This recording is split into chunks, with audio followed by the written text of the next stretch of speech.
今日介紹下啲金盞花。呢啲金盞花呢個種子係之前喺日本買嘅，然後上年就自己留種子。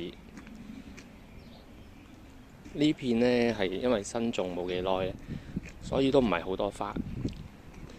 同大家去另一邊嗰度會好啲。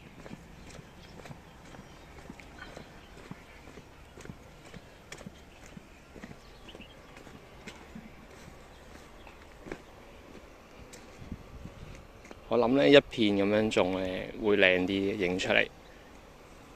今次諗住每個田嘅頭嗰度呢種一啲，原來係成片種會靚啲嘅。網室入邊都種咗啲嘅。